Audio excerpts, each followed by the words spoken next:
somewhat disappointed. We sent you a bouquet of flowers, and I saw them in your dressing room, and you didn't seem to like them very much. I didn't mean to give you that impression. I actually love flowers, but it was such an enormous presentation that I didn't really think it was for me. I'm not used to receiving so many flowers. Well, I shall take half of them then, if that's the way you feel.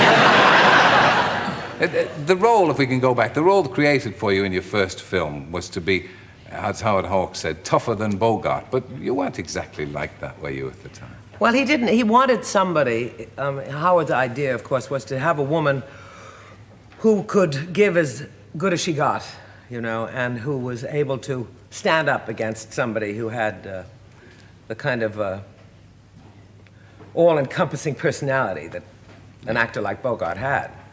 And so he made me something that I've had to live up to ever since. Were you anyway like that in reality yourself?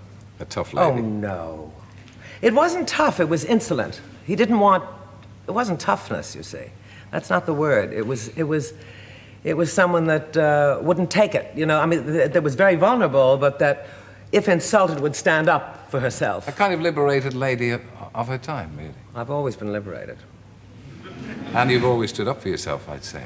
Well, I have no one else to stand up for me. Do you want to do it? You want to take on the job? Certainly. If anybody turns on you tonight, I shall let them have a bunch of Oh, it's only tonight? Well, if you were not doing much good, I'm sorry. If you were thinking of a longer-term relationship, I would have to ring up the wife first and clear the Can she? Sure. That's really interesting. Yeah. Yeah. Is it? Yeah. Did you resent having that kind of image foisted on you? No, you see, I don't think in terms of image. I hate the word to begin with. I don't really understand what it means any more than I understand what legend means. I always thought legends were dead. So, I mean, you know what I mean? I don't identify at all with that word. I was just happy to have a job, frankly. Yeah. I was thinking I could do the introduction again and leave out the legend bit.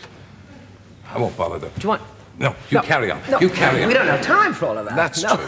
Now, you were married to Bogart, and was his off-screen, I won't use the word image, was his off-screen persona similar to his Not film? at all, not at all. No.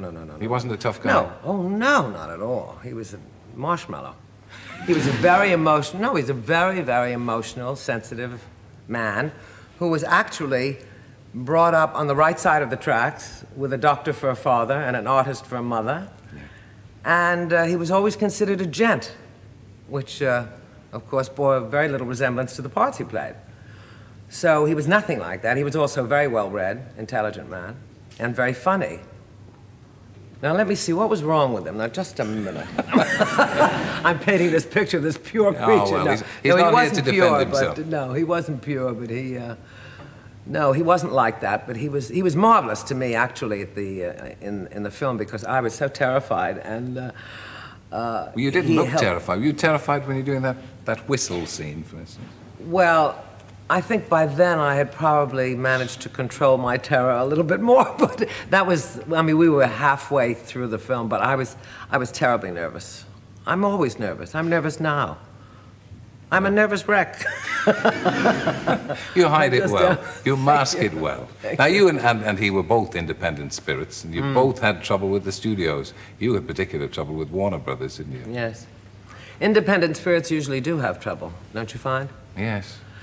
I mean, I think that, Jack Warner's attitude was that actors were employees, and we did not consider that we were employees, and that he felt we should do as we were told. Unfortunately, he didn't have a lot of taste in choosing parts in films, so if you wanted to do something better, you were in trouble. What happened is that you got into arguments, and you ended up on suspension and didn't work for a while.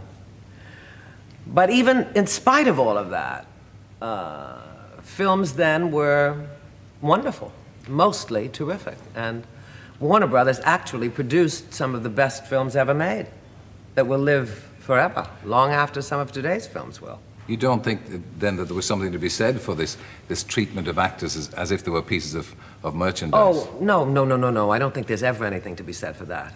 No, I don't think there was. But I think that there were a lot of tremendously talented people making films then. I mean, the focus was totally in California. It wasn't diffused by television, you see. Do you detect a great difference between then and now in the making of films? I mean, you Well, happy? there's a tremendous difference. Number one in cost, number one in the number of films, number one in the concentration of talent in one place. It doesn't exist anymore. Everyone is everywhere. I mean, you go where the work is. You seldom work where you live now.